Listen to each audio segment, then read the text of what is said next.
Vamos a decir algunas cosas del contrato de obra. Primera, que la mayor parte de la regulación se mantiene, entre otras, por ejemplo, porque la definición de obras es una definición que está recogida de la regulación europea y que, por ejemplo, si decimos que la ejecución que tiene por objeto la ejecución de obra aislada o conjuntamente con la redacción del proyecto o la realización de algunos trabajos enumerados en el anexo 1, pues el anexo 1 lo que hace es nutrirse de las nomenclaturas europeas CPV, o sea, Common Procurement Vocabulary, y NACE, que es nomenclatura estadística de actividades económicas usadas en la Unión Europea. Por tanto, realmente todo esto se mantiene igual.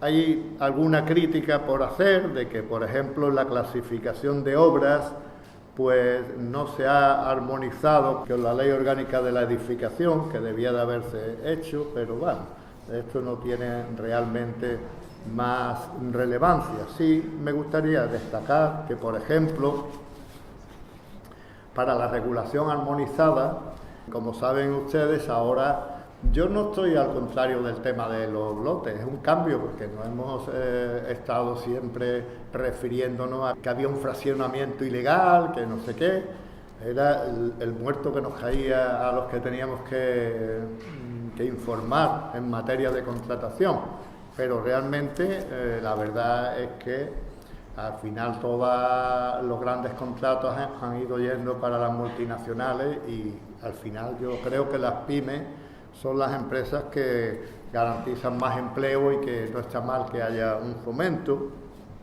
Y ahora pues la regla general, como ustedes saben, es que se fraccione, pero vamos, no me suena a mí tan a broma que se fraccione una obra, depende del tipo de obra, porque por ejemplo, en mi opinión, muchas obras de conservación o de mantenimiento en una ciudad como Málaga o una ciudad menor incluso, el que se haga por distritos territoriales o por temas funcionales. En unos sitios, por ejemplo, la conservación de la electricidad, ¿no?, del alumbrado o de la limpieza. Bueno, en concreto la aprobación de las leyes y de las directivas a mí me ha venido muy bien, porque nosotros tenemos aquí en Málaga, como ustedes saben, un tema muy complicado que es el futuro de la recogida de residuos sólidos, ¿no? ¿Cuál sería el planteamiento del ayuntamiento? Si se hubiera aprobado antes, seguramente yo hubiera tenido algún mayor conflicto, porque claro, yo he mantenido de siempre que aunque la gestión de servicios no estuviera regulado por ninguna directiva, pues que había que aplicar una comunicación de la Comisión Europea que señalaba pues que había que tener a todo tipo de contratos, aunque no estuvieran regulados por una directiva, había que aplicarle una serie de normas, en concreto en materia de publicidad.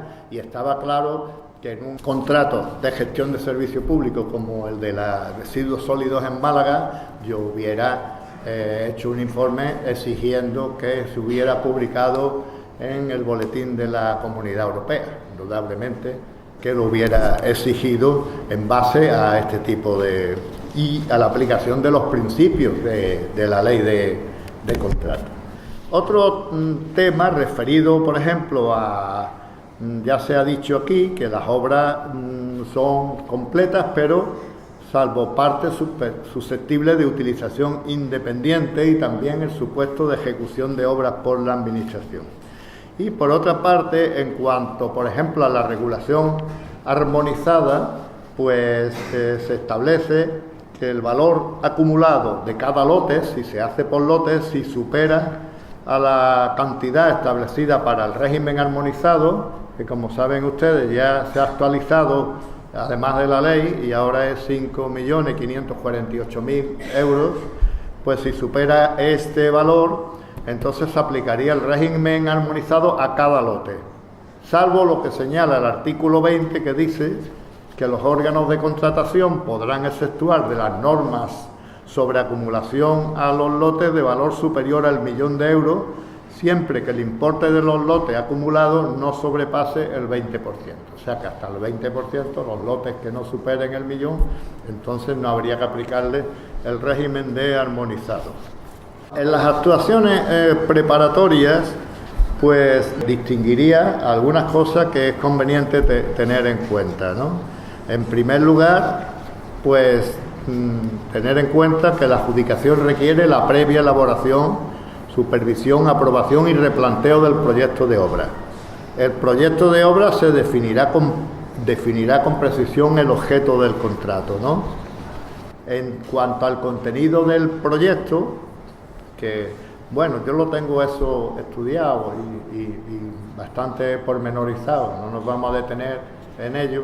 Sí que puedo deciros, primero, que ahora mismo, mientras no se haga un nuevo reglamento, hay que tener muy en cuenta el reglamento de la Ley de Contratos de las Administraciones Públicas, que complementa mucho la regulación del contrato de obras, y también los informes de la Junta Consultiva. Hay uno que yo le recomiendo, un informe de la Junta Consultiva de Contratación Administrativa 56/2004 sobre los gastos. Dice que, por ejemplo, el contrato de dirección de obras dice que la cláusula del contrato que supone que la financiación del contrato de dirección de obras la lleva a cabo el adjudicatario del contrato de obras debe considerarse nula. Tiene que asumirlo la Administración, bien a través de sus propios técnicos, bien mediante el correspondiente contrato. Y después dice, consideraciones análogas deben realizarse en los gastos de coordinación de seguridad y salud. Hay que tener en cuenta los gastos de honorario del coordinador del estudio, tiene que asumirlo la Administración. Y en cuanto al visado, pues como dice que no es obligatorio, pues que entonces no se puede obligar al contratista a su pago. Hay una supervisión obligatoria para los proyectos de más de 500.000 euros. Y los entes locales también tienen que llevar a cabo esa supervisión. Ahora bien, los entes locales están obligados a llevar a cabo la función de supervisar, pero no mediante el órgano de supervisión previsto en la ley para el Estado, ni nada de nada, sino con su propia organización, y no tiene por qué crear un órgano de supervisión específico, pero sí que tiene que haber una unidad técnica o quien sea que realice este tipo de supervisión. También se habla ahora que puede hacerlo también la Diputación. Indudablemente es una de las competencias que puede ayudar más a los entes locales. Un tema de gran interés en el contrato de obras es en el ámbito de la ejecución del contrato. Es una batalla que ya llevo desde hace mucho tiempo. Siempre que al ayuntamiento viene alguien nuevo de fuera de la calle y se comenta a lo mejor en la Junta de Gobierno, porque en los ayuntamientos de grandes ciudades, como ustedes saben, la competencia es de la Junta de Gobierno, y se comenta, pero bueno, ¿cómo puede ser que no haya pagado el contratista la seguridad social, que tengamos el problema, que no tenga los monitores, que no sé cuánto? Bueno, es que las grandes ciudades, en muchos casos y en muchos ayuntamientos, se han hecho muy bien los pliegos, se han puesto muy bien las obligaciones, pero luego no se ha puesto a nadie a vigilarlo. Y a mí me decía, pero no se puede hacer esto, hombre. Digo, si ustedes lo queréis hacer, que no hay que inventar nada. Si ya la ley lo establece, es el responsable del contrato. Hay un responsable del contrato, y aunque la ley permite que se pueda contratar a una empresa de fuera y tal, no es mi opinión. Mi opinión es que cada área, que las personas responsables, que de verdad, que si es un tema de deporte, pues alguien que sea de deporte, hay que ponerle una gratificación, porque verá, la gente no va a asumir responsabilidades y trabajar gratis. Si yo tengo que ver si se cumple, si los monitores que vienen ahí, si se dan las clases que se están contratadas, pues tengo que tener, claro, tengo que ir a verlo y tengo después que hacer mis informes, y después tiene que haber un control del órgano de contratación. Bien, como eso era potestativo, todas esas palabras que yo he dicho, aunque tengo que reconocer que el ayuntamiento, a base de todas estas cosas, se han ido poniendo responsables en muchos contratos. Pero ahora esta es una gran novedad. La ley ha establecido el carácter preceptivo del responsable del contrato. Bueno, salvo que también ha resuelto el tema aquí, en los contratos de obra, donde se le encarga esa función al director de obra. era también una duplicidad que no tenía sentido. Pero tiene que haber alguien que controle el tema. Así que me parece a mí que ha sido verdaderamente una buena cosa. Otras cuestiones también de cierta novedad es que, por ejemplo, se asume por el contratista el riesgo y ventura a la obra, salvo fuerza mayor, salvo que haya actuación imprudente. Bueno, hay fuerza mayor, pero si actúa imprudentemente el contratista es otra cosa. Y también está obligado el contratista a indemnizar los daños causados a terceros, salvo orden inmediata y directa de la Administración o consecuencia de vicio del proyecto elaborado por la propia Administración. Bueno, ahí yo también lo tengo eso escrito. Mi planteamiento es que se puede en el mismo procedimiento la Administración determinar quién tiene que pagar, si es el contratista o no, no ir a dos procedimientos. Y si tiene que pagar el contratista, este podrá ir al contencioso y tal, pero no hacer dos procedimientos. Si la Administración ha contratado íntegramente el proyecto y se produce un desvío de un 20 o un 30%, pues si es de 20 a 30%, el 30 tendrá que indemnizar por el valor de la adjudicación en un 30%, el contratista, la persona que haya redactado el proyecto. Si es una desviación del 30 a 40, un 40%. Y si es más del 40%, pues entonces será un 50%. En los pagos, la Administración expedirá mensualmente en los primeros días siguientes al mes certificaciones por las obras ejecutadas, salvo cláusula en contrario en el pliego. Y son pagos a cuenta, generan así como pago a cuenta, pero no significa que eso conlleve una aprobación de las obras. Y otro tema también de interés es que se ha suprimido el contrato con pago único. Eso no se contempla en la ley ahora, que estaba anteriormente, el llamado contrato alemán, la cláusula alemán, ¿no? Que en realidad lo que buscaba era financiar una obra, porque claro, se pagaba al final después, y era el contratista el que la tenía que soportar la financiación, en fin, temas diríamos, de ejercicio financiero, de ingeniería financiera.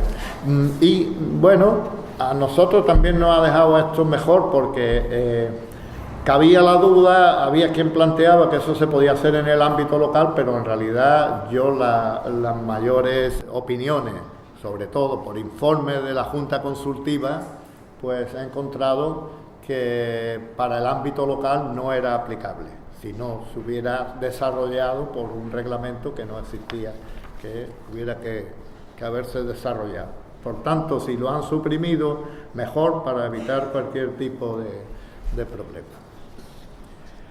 Hay otra cuestión interesante que es el tema de las modificaciones. Fundamentalmente es un tema de interés en el caso del contrato de obra.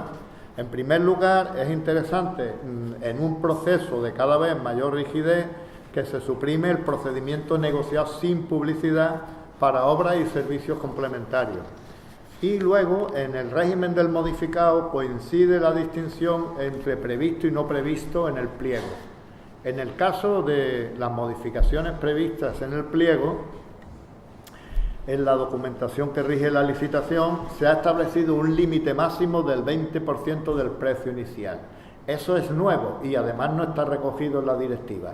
El legislador español ha sido más restrictivo en el ámbito de las modificaciones.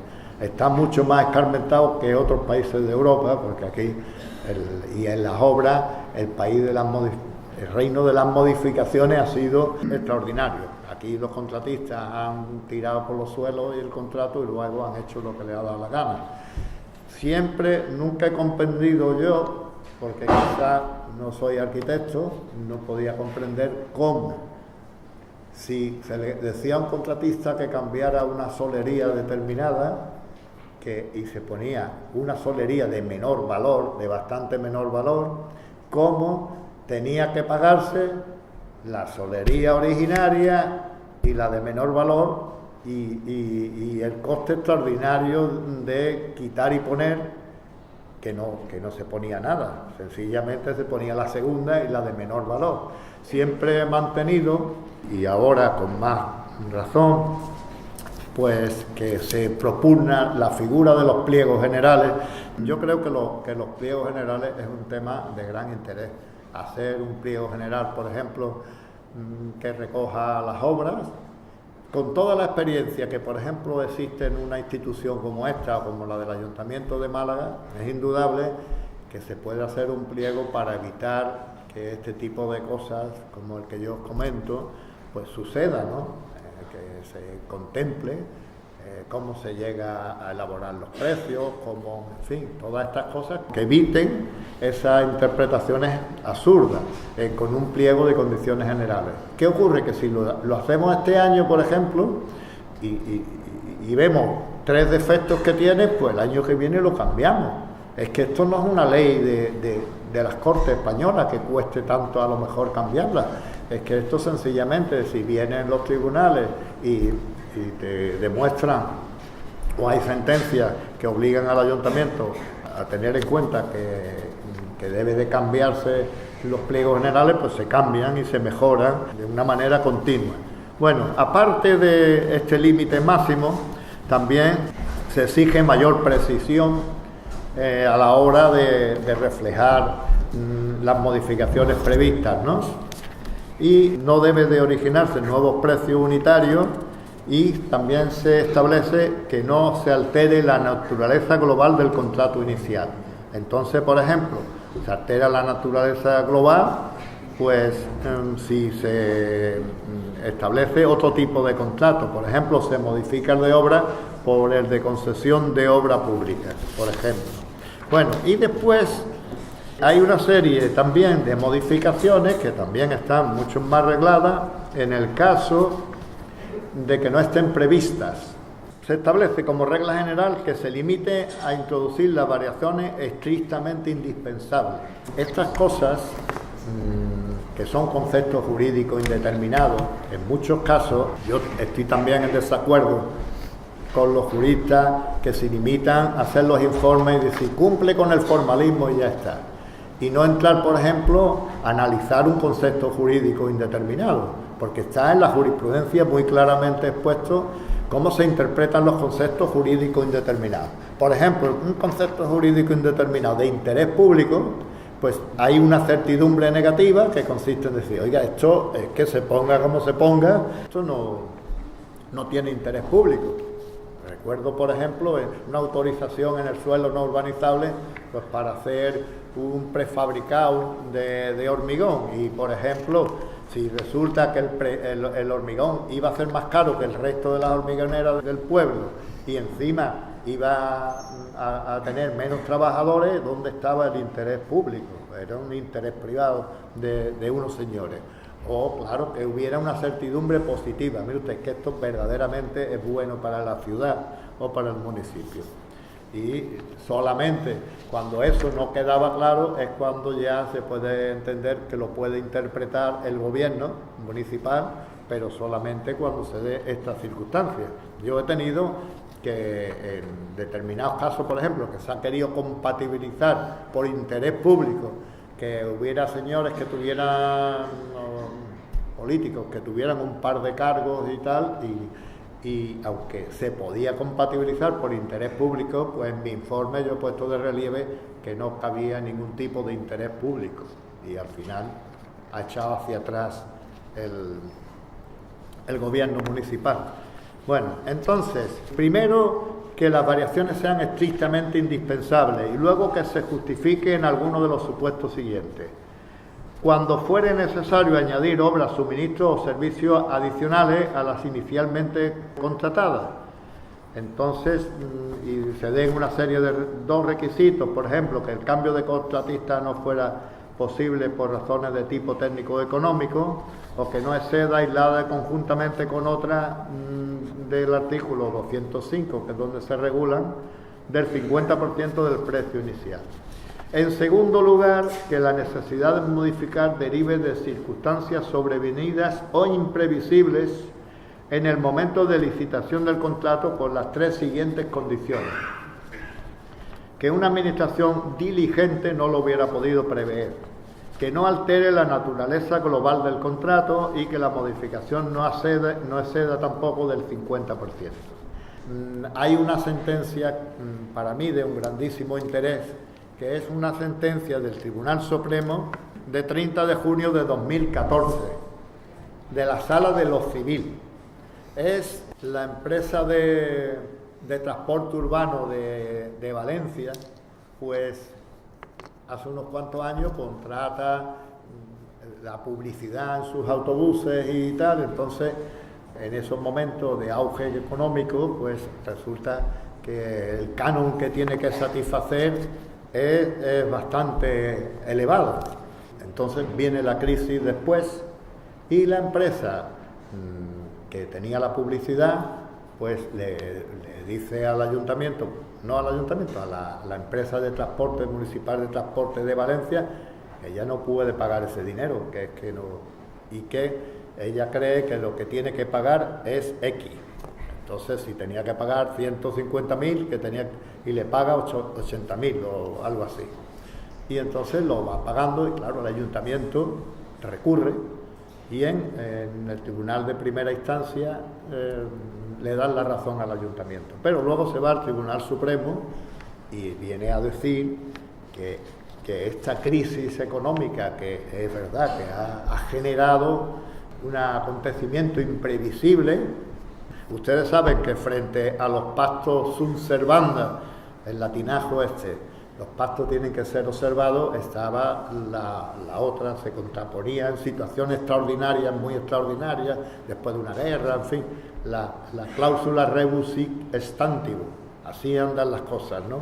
Que venía a decir que por circunstancias excepcionales, imprevisibles, podía cambiarse. Bueno, pues ahora esto lo que hace es que el tribunal le da una mayor, diríamos, carácter más ordinario a esta imprevisión y lo incorpora como un complemento del principio general de los pactos deben ser observados y le da la razón al contratista y reduce a unos términos adecuados lo que tiene que pagar el ayuntamiento.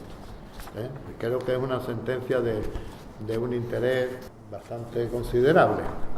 Hay otras también para los convenios urbanísticos, pero también del Tribunal Supremo, en la Sala de lo Civil, también en los convenios urbanísticos también se ha aplicado este principio de la crisis económica como algo imprevisible.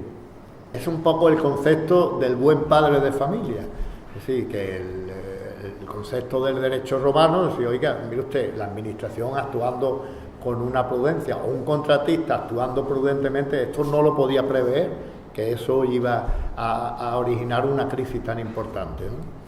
Bueno, y finalmente las modificaciones es que no sean sustanciales, ¿eh? Bueno, ¿y qué es sustancial? Pues cuando como resultado un contrato de naturaleza materialmente diferente al celebrado en un principio cumpla una o varias de una serie de condiciones. Pues, por ejemplo, que de haber figurado al principio en el procedimiento de contratación, pues habrían permitido la selección de candidatos distintos a los iniciales. Por ejemplo, que la obra resultante requiere una clasificación distinta del contratista, o sea, la obra resultante una vez hecha la modificación. O que, por ejemplo, la modificación amplíe de forma importante el ámbito del contrato. También se dice amplía de forma importante el ámbito del contrato si la modificación aislada a un conjunto excede del 15% o bien supera el umbral para hacer contratos armonizados. Bueno, estos son un poco las modificaciones, que es un tema que si entráramos en más profundidad podrían ver que diríamos, son más restrictivas que en el texto refundido anterior, ¿no? Y que incluso en la directiva de concesión y en la directiva de contrato. El contratista está obligado a asumir modificaciones que se acuerden de conformidad con los artículos establecidos en la ley, el 205, y supongan aislada conjuntamente una alteración en su cuantía que no exceda del 20%. En mi opinión también se pueden extender estas a las previstas, no solo a las no previstas, la obligatoriedad, pero la ley no se refiere nada más que a las no previstas. Por otra parte, si la modificación supone supresión o reducción de unidades de obra, el contratista no tendrá derecho a reclamar indemnización alguna. Si no se acuerda, por el contratista no está de acuerdo en llevar a cabo la modificación, si no se produce, se resolverá el contrato.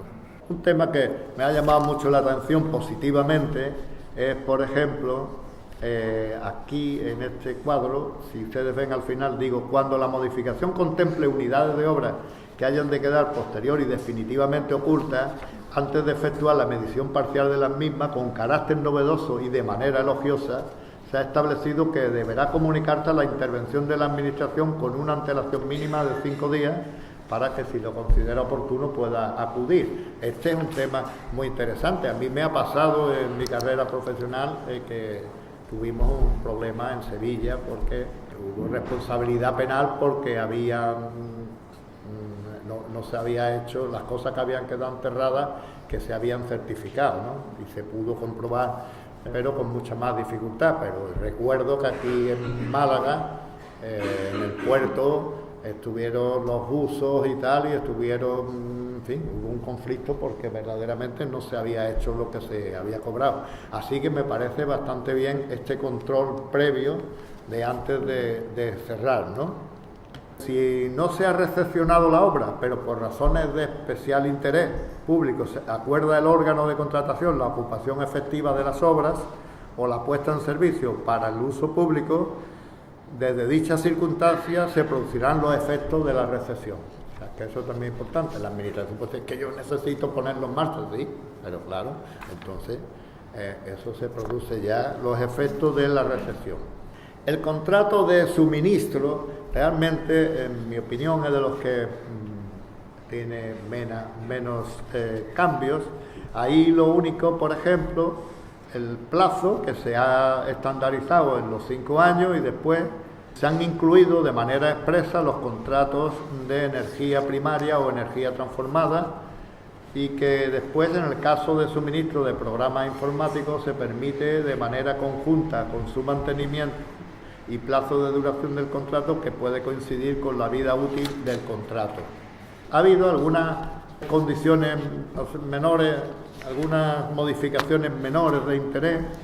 Por ejemplo, según el artículo 301.2, existe la posibilidad en suministros a precio unitario de incrementar el número de unidades hasta el 10% sin modificación de contrato, pero con 2 requisitos: que lo contemple el pliego y que se acredite que hay financiación en el expediente originario.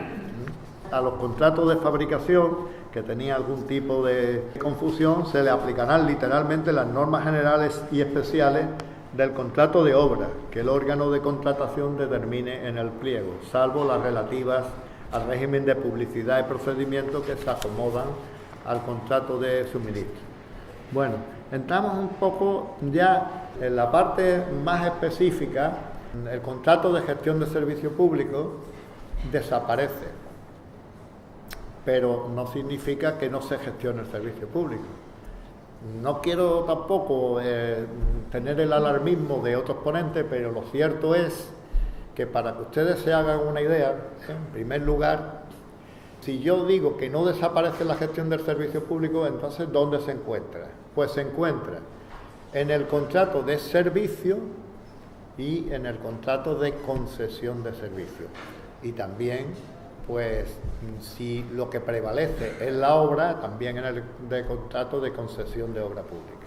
La ley hace ciertas distinciones cuando lo que se gestiona es el servicio público, lo cual deja muy claro, además, la ley, la propia exposición de motivos, que se puede gestionar cualquier tipo de competencia, por ejemplo, en el caso de los ayuntamientos, de las diputaciones, cualquier tipo de competencia sin que sea servicio público. Ahora bien, en mi opinión, no está bien diferenciado los dos regímenes. Hay algunas cosas que sí. Por ejemplo, el contrato de concesión, tanto el de concesión como el de servicio, ahora lo veremos, cuando también, para una mayor confusión, en el contrato de servicio que se dirige a prestar servicio público, no le llaman prestación de servicios públicos, sino de prestación directa a la ciudadanía. O sea, un tanto rocambolesco el tema, pero luego dice, usted tiene que hacer la publicación tanto en el contrato de servicios como en el contrato de concesión de servicios. Tiene que hacer la publicación, es decir, usted tiene que decir que este servicio es servicio público y que tiene un régimen jurídico específico y determinarlo. En mi opinión, y eso lo tengo yo escrito por bastantes sitios, el que los servicios públicos en el ámbito local son claramente las obligaciones mínimas. Las obligaciones mínimas de los ayuntamientos sirven a su vez de garantía de su competencia y esos son servicios públicos establecidos por la ley. Pero luego después existen una serie de servicios facultativos que serían las competencias propias que los ayuntamientos asuman y le den este régimen jurídico de publicación. No haría falta este régimen tan elaborado de publicación en el caso de las obligaciones mínimas, porque ya la ley ha establecido ese carácter de servicio público. Hay determinadas cuestiones que, por ejemplo, se puede llevar sin que se trate de un servicio público. Por ejemplo, el rescate de la concesión de un servicio, aunque no sea servicio público, se puede acordar y se puede resolver. Y como digo, hay otra serie, diríamos, de facultades que están pensadas y que se han copiado del contrato de gestión de servicios públicos. El contrato de servicio se establece en la directiva con una gran amplitud porque se dice prácticamente que todo lo que no sea obras, pero realmente después en la nueva ley recoge la misma definición del texto refundido anterior que viene a decir que lo que no sea obra ni suministros. Entonces, se amplía el contrato de servicio y no se diferencia entre servicios prioritarios o no, pero se contempla un régimen singular o simplificado para determinados servicios. Por ejemplo, servicios a las personas como sociales, sanitarios y educativos, de hostelería y restauración, determinados servicios jurídicos, salvamento, extinción de incendios y penitenciarios. En resumen, pues un contrato de servicio es aquel que se refiere a una prestación de hacer dirigida a una actividad o la obtención de resultados distintos a una obra, pero en el que no existe transmisión de riesgo operacional y que las prestaciones no pueden implicar ejercicio de autoridad. Los contratos de servicio, en algunos supuestos, pues tienen carácter de servicio privado, por ejemplo, los servicios financieros, los de creación, interpretación de espectáculos, acceso a información de bases de datos y suscripción de revistas especializadas. Y fíjense también, los contratos, por ejemplo, de servicios están sujetos a regulación armonizada. Si es el valor estimado del contrato 144.000 euros, lo adjudicado por la Administración General del Estado y organismos autónomos y Seguridad Social, 221.000 euros por poderes adjudicadores distintos de los anteriores, es decir, los de ámbito local, y 750.000 euros para contratos que tengan por objeto los servicios sociales y otros servicios específicos enumerados en el anexo 4. Bien, sin embargo, están excluidos un número de servicios, nunca tendrán carácter de armonizado. Así, en el artículo 19.2, por ejemplo, pues programas de comunicación audiovisual a proveedores, por ejemplo, los que tienen que ver con las teles locales, el sector de defensa declarados secretos o reservados y determinados servicios jurídicos. No voy a entrar, pero en el 19 viene claramente delimitado en el artículo 19.2, por ejemplo, los servicios de certificación y autenticación de documentos que deban ser prestados por un notario público, por ejemplo. Esto, por mucho que valgan, no tendrán carácter armonizado. Yo verdaderamente me llama mucho la atención el lobby que consiguen los notarios en todas las legislaciones, incluidas las administrativas, el papel siempre del notario excluido un poco de las reglas generales. Hay una serie de contratos de servicios singulares. Para mí, la regulación de la ley, el contrato de servicio es uno de los contratos que más vamos a usar y que, en fin, que hay que profundizar en él bien. Simplemente un poco, ahí he distinguido algunos contratos de servicio así singulares, ¿no? Por ejemplo, el contrato menor de suscripción de revistas, publicaciones periódicas y bases de datos, entes del sector público, está en la disposición adicional 9ª, y sea la cantidad que sea, y salvo que llegue a la regulación armonizada, si está por debajo será por contrato menor, Es una cosa curiosa, ¿sí? Y incluso es admisible el pago con anterioridad a la entrega. Yo tengo que reconocer que como la Secretaría en Málaga nos viene todo, pues hubo un tema sobre unas compras que se habían hecho y se habían pagado por adelantado. Nosotros nos pronunciamos claramente en contra de la legalidad, pero bueno, esto prueba un poco que teníamos razón, porque la regla general es que no se puede adelantar el dinero, pero en este caso aquí se autorizaría. Después, la contratación de servicios para actividades docentes, pues siempre que sean personas físicas, se exceptúan de los trámites de preparación y adjudicación. Así que bueno, realmente eso parece bien, porque siempre le provoca muchos problemas a las instituciones la forma de contratar a un ponente para una jornada normal, cursos de formación, perfeccionamiento, seminarios, etcétera. La prestación sanitaria, por supuesto de urgencia, también están exceptuados de la preparación y de la adjudicación si es para inferior a 30.000 euros. Contrato de servicios sobre derecho de propiedad intelectual o industrial y desarrollo, pues entonces, salvo que se disponga lo contrario en los pliegos, llevará aparejado la cesión a la administración pública, llevará siempre el derecho de propiedad intelectual, lo conllevará, salvo que se diga lo contrario. Pero en todo caso el uso y la cesión de uso, por ejemplo, la Diputación se lo puede ceder a los ayuntamientos, ¿no? Aunque no tuviera la propiedad, pero sí tuviera el uso del producto. Se reconoce la naturaleza de prestación intelectual a los servicios de arquitectura, ingeniería, consultoría y urbanismo. Y después se establece la posibilidad de procedimiento negociado sin publicidad, pues para cuando haya un concurso de proyectos en el que alguien gane el concurso y que se establezca que debe de adjudicarse al ganador, y entonces si hay varios, por ejemplo, todos deben de participar en la negociación. Y aquí se ha establecido algo que me parece bien, que es que se puedan concertar por procedimientos negociados en condiciones especialmente ventajosas con proveedor que cese definitivamente en actividades comerciales o con administradores de concursos o acuerdos judiciales. En el caso de quiebra de una empresa y tal, que lo está vendiendo a unos precios, algo que a la administración le puede venir bien, pues la posibilidad que como un particular también se aproveche de la rebaja, yo no lo veo eso mal, me parece realmente que está bien. Hay también ciertas singularidades para los contratos de servicio que impliquen el desarrollo o mantenimiento de aplicaciones informáticas, el artículo 308.3 también, porque se pueden definir por referencia los componentes de la prestación del servicio, o sea, de cada aplicación. Establece una serie de singularidades y limitaciones sobre el personal del contratista.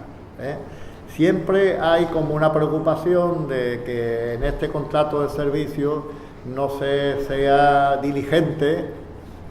Yo diría que en parte esto nos lo han hecho un poco para el Ayuntamiento de Málaga, que hemos tenido una polémica, bueno, no es una polémica puramente polémica, sino que hemos sido condenados por los tribunales por entender que había relaciones laborales encubiertas, y lo que diríamos que políticamente le han llamado los falsos autónomos, ¿no? Ahora se ha establecido que en ningún caso la entidad contratante podrá instrumentar la contratación de personal a través de contratos de servicio, incluidos los menores. No podrán consolidarse las personas que hayan realizado los trabajos como personal en la entidad contratante, y los empleados responsables de la administración deben de abstenerse de realizar actos que impliquen relación laboral por ser facultades del contratista. En el caso de prestaciones directas a favor de la ciudadanía, pues con especial referencia a que tiene que haber una prestación de los servicios en dependencias diferenciadas, y en todo caso, si no es posible, por lo menos no compartir espacios con personal de la administración y que lleven una identificación con distintivo del personal y tal.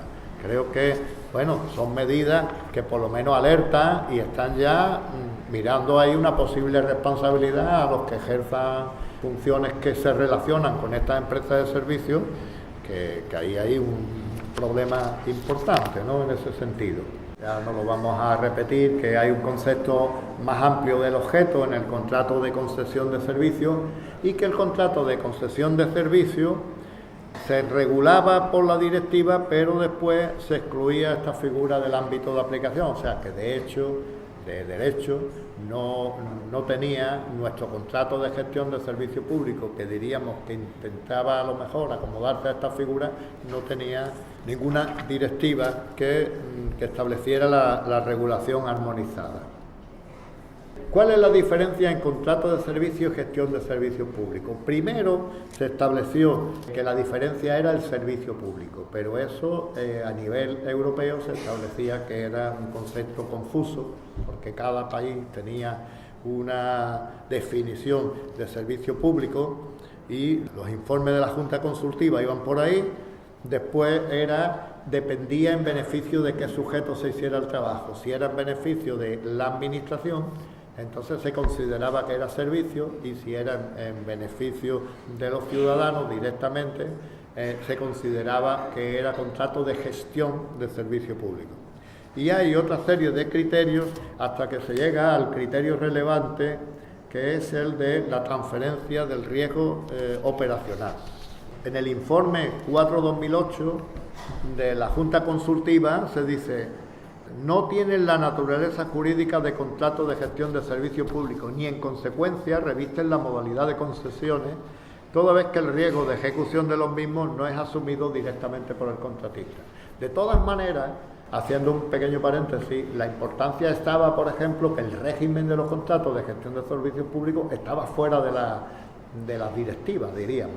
Y entonces, por ejemplo, las modificaciones se podían hacer en razón del interés público, no se sujetaban a la regulación más restrictiva que se ha ido incorporando y que incorporó la Ley de Economía Sostenible. Eso era principalmente los temas, pero ahora que tanto uno como otro están regulados por directiva, pues ¿en dónde está?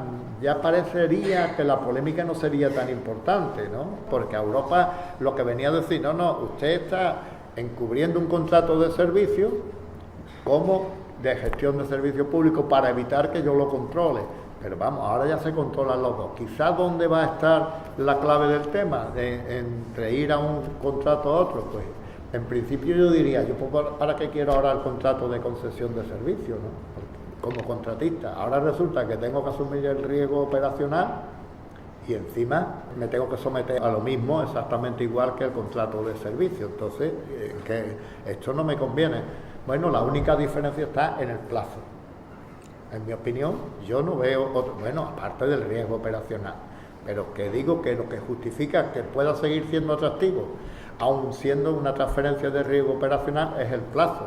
Porque el plazo, por ejemplo, en el texto refundido actual, ahora mismo sería 50 años para los contratos de construcción y de explotación del servicio público, y si se trata de mercados mayoristas sería 60.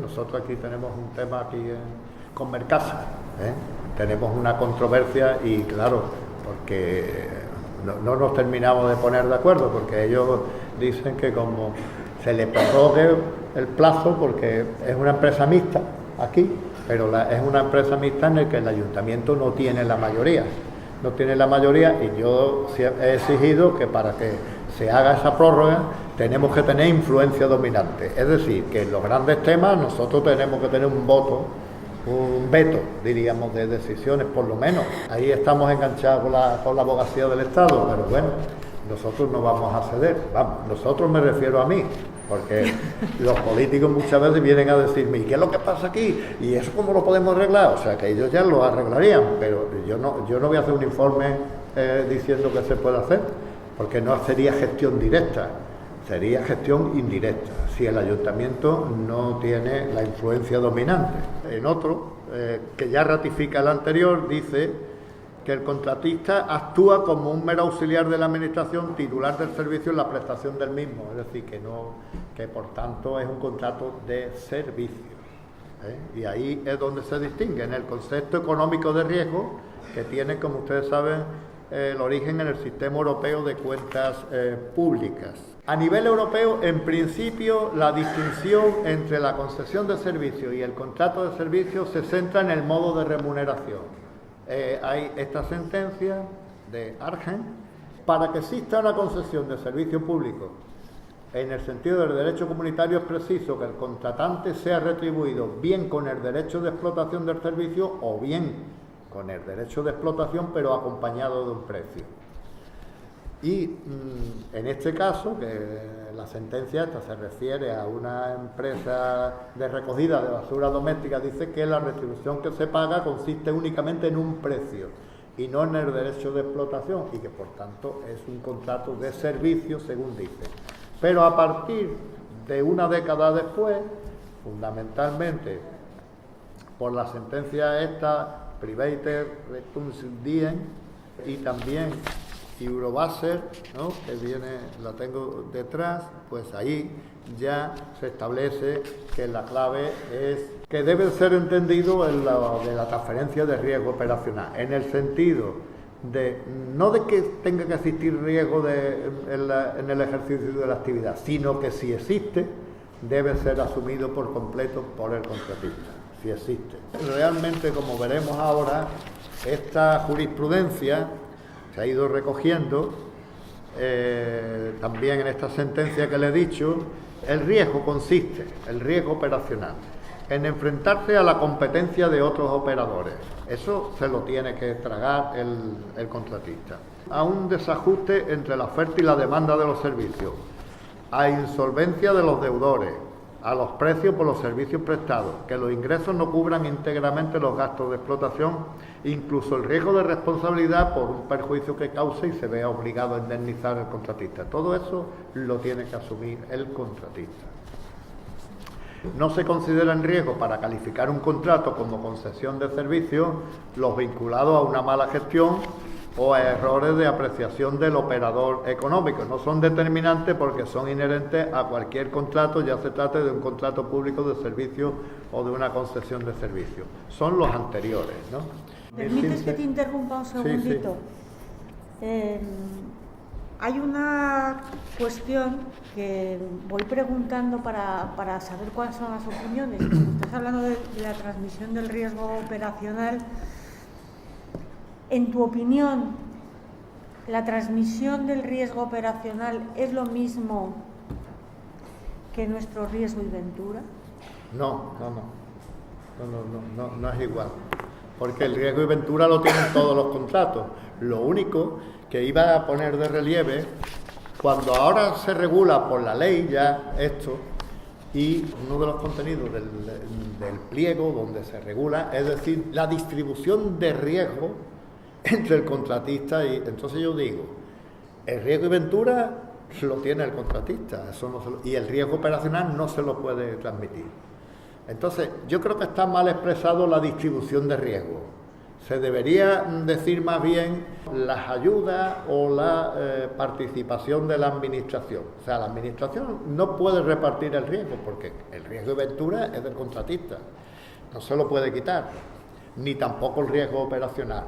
Lo que sí puede es disminuir ese riesgo operacional, lo puede disminuir porque dé más ayuda, porque por ejemplo, si es una concesión que lleva obras, pues entonces diga la administración, yo voy a hacer esta parte porque al final esto va a quedar en la administración y porque si no, que no es rentable o que no... y tal. Eso sí, porque la directiva ha venido a recoger esta competencia, ¿no? Aquí dice, por ejemplo, bueno, también puede considerarse concesiones aquellos casos en que la remuneración del operador económico procede exclusivamente del poder adjudicador, siempre que la recuperación de las inversiones y costes que hubiera satisfecho el operador para la prestación dependa de la demanda o del suministro efectivo de esos bienes o servicios.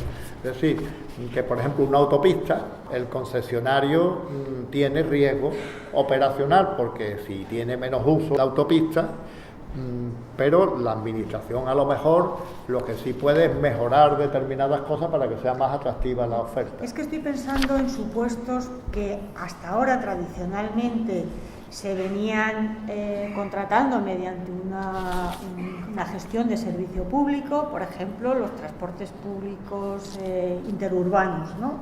Era muy típico hacerlo a través de este contrato y la forma de remuneración era una parte explotación, pero la otra en realidad era una concesión de una subvención por aquellas cuantías de los gastos de explotación que no se recuperaban a través del pago de las tarifas que pagamos los ciudadanos por montarnos en los autobuses, ¿no?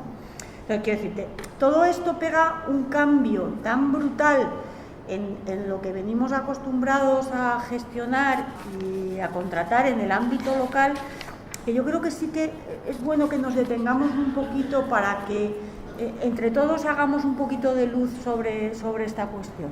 A la luz de todo esto nos encontraríamos en un supuesto del artículo 312, es decir, ahí no habría una transmisión del riesgo operacional, porque si al final los costes se los compenso con una subvención, claro, evidentemente parece que no se cumplen los requisitos, aunque el riesgo operacional del que habla la directiva no es un grado máximo, sino más bien en un grado mínimo, pero bueno, contando con todo eso, parece que en ese caso no se dan las circunstancias. Eso supondría que a partir de ahora tendríamos un contrato de servicios con la modalidad del 312 de las prestaciones dirigidas a los ciudadanos y, por tanto, la regulación específica que se establece en esos supuestos que viene derivada de la existencia del servicio público, ¿no? Pero claro, eso es un cambio tan radical de filosofía que no sé si de aquí al 9 de marzo estamos preparados con la importancia que tiene la planificación de todo lo que tenemos en marcha y todo lo que finaliza la vigencia de los contratos, etcétera, etcétera. He ido viendo las grandes ciudades, por ejemplo, han huido del contrato de gestión del servicio público. Y tienen, como regla general, y tienen sociedades previamente. Consorcios, sí, bueno, tienen empresas, Barcelona tienen consorcios. Y empresas mixtas, ¿no? Pero, por ejemplo, han huido del contrato de gestión del servicio público y han buscado la fórmula del contrato especial, en mi opinión, erróneamente, porque es un contrato que tiene muy pocas garantías. Porque si tú no lo pones en el pliego ya no hay nada. Entonces, ahora es verdad, hay que hacer una reflexión. Yo creo que ahora va a volver a ser interesante el contrato de concesión, ¿no? Aquí se van a producir problemas de frontera, que es lo que estamos comentando. El riesgo de aventura es de los dos contratos. El riesgo operacional, no, es él, tiene que... que tiene que hacer el estudio económico y ver que eso le va a funcionar. Lo hace mal, eso se queda con el riesgo operacional. Cuando sea dudoso, pues a lo mejor lo que la administración puede aportar alguna cosa más o puede darle obras complementarias. Comentaba antes Jesús Colás, creo que con buen criterio, que claro, el acceso de todos estos pliegos al recurso especial, puedes entrar con un contrato de servicios y salir con una concesión o al revés. Y entonces, claro, lo importante que es la planificación detallada de lo que queremos y de cómo debemos regularlo, yo creo que sí que es bueno que hagamos hincapié. Fíjate, aquí en esta transparencia, ¿no?, que hago un paralelismo entre la concesión de servicio y el contrato de servicios, ¿no?, en la prestación directa a favor de la ciudadanía. Por ejemplo, la publicación, ¿no? La publicación es de uno y de otro. La exigencia de la continuidad, de que hasta que no se vuelva a adjudicar el contrato también sigue subsistiendo.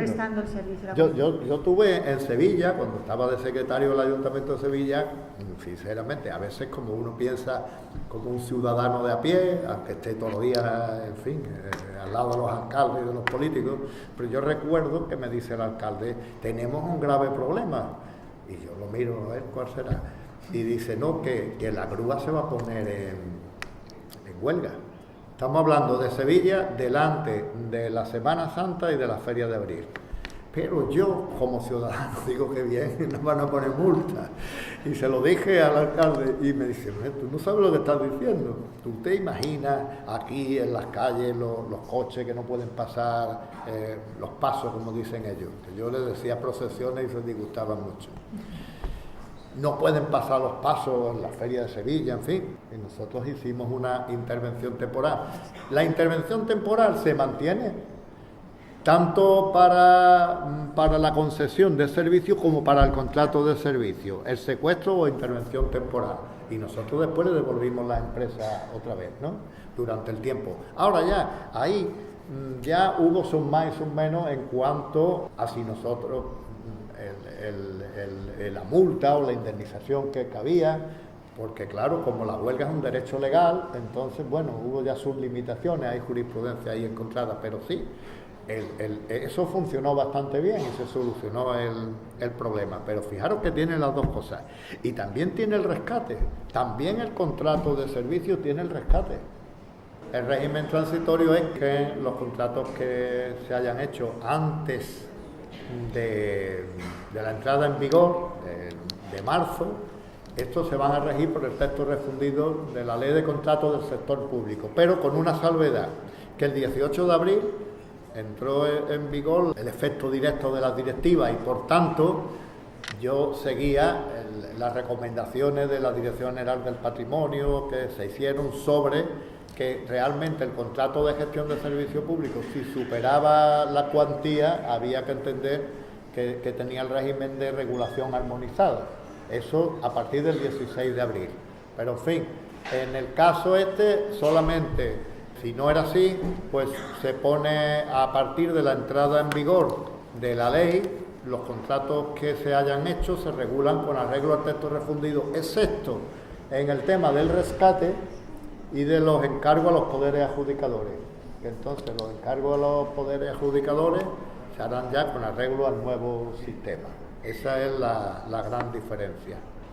El tema de la empresa mixta, que es un tema de gran interés, porque lo que se viene a incorporar, aunque ya venía con la Ley de Economía Sostenible, el que no haya una doble selección. Mire usted, si se ha seleccionado una empresa para que haga la limpieza de la ciudad y tal y cual, pues empresa mixta, pues entonces, si por ejemplo se produce después una nueva, o a lo mejor existe un distrito de la ciudad o algo que se está llevando de otra manera, cuando deja de llevarse, pues se puede incorporar directamente a la empresa mixta, porque el objeto que tiene, en fin, y todo eso es una cosa que se puede adjudicar directamente, pero porque ya ha habido una previa selección previa. Socio privado. Eso es la jurisprudencia. Y luego, ahí hay un tema que yo ya diría eso para terminar como resumen. Hay un problema muy importante que si, por ejemplo, que tenemos que tener en cuenta. Por ejemplo, el otro día yo estaba reunido con alguna de las empresas y me dicen, no, nos van a encargar que limpiemos tal oficina. Y digo, bueno, ¿y eso quién lo estaba haciendo antes?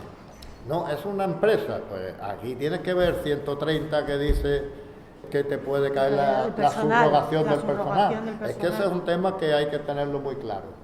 Yo creo, no obstante, que en la legislación del presupuesto, un poco con todo, deja un poco claro el tema.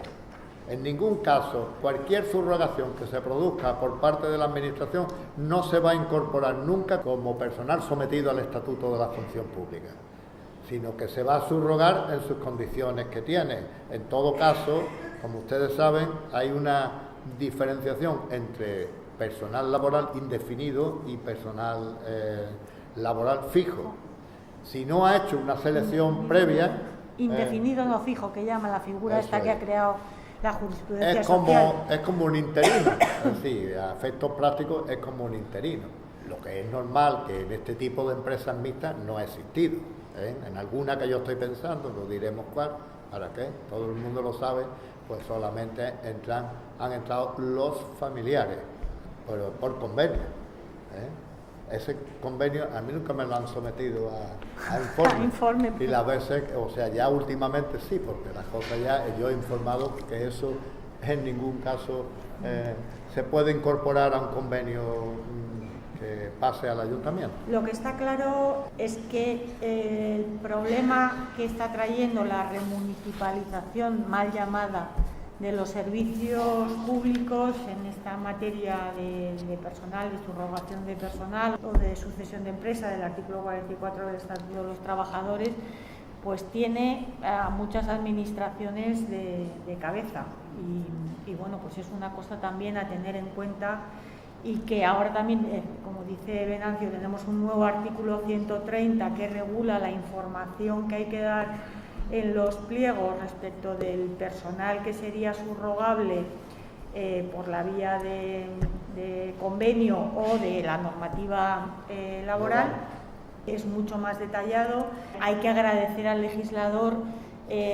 No sé si ha ido todo lo allá que debía, pero por lo menos sí que se ha establecido con mayor claridad. Yo también había pedido pues, que se establecieran penalidades para aquel contratista saliente que te da, por ejemplo, unos datos incorrectos, unos datos adulterados, de tal forma que luego el nuevo contratista se encuentra que no tiene que subrogar a 15 sino a 25 y que las condiciones laborales ni las categorías no son las que se han dicho, con lo cual el efecto del conocimiento de esos datos para poder hacer una oferta económica ajustada a la realidad del coste del servicio quedaba totalmente desvirtuado. Ahora se establecen penalidades y se establece una acción directa entre del nuevo contratista al antiguo contratista en el caso de que se ponga de manifiesto que ha existido esa inedoneidad o esa incorrección de los datos que se han proporcionado para poder formular la oferta al resto de licitadores. Bueno, solo añadir una cosa de la complejidad del tema, pero eso no quiere decir que tengamos que tener susto. La complejidad es que tenemos que ponernos las pilas, estudiar las cosas, consultar unos con otros, leer, ver tal. En concreto, por ejemplo, resulta que el contrato de concesión de servicios no es tampoco el importante es el de concesión de obra pública, porque realmente todo lo que no se pone en el contrato de concesión de servicios rige como supletorio el contrato de concesión de obra pública. Un tema también para tener en cuenta. Bueno, nada más, muchas gracias.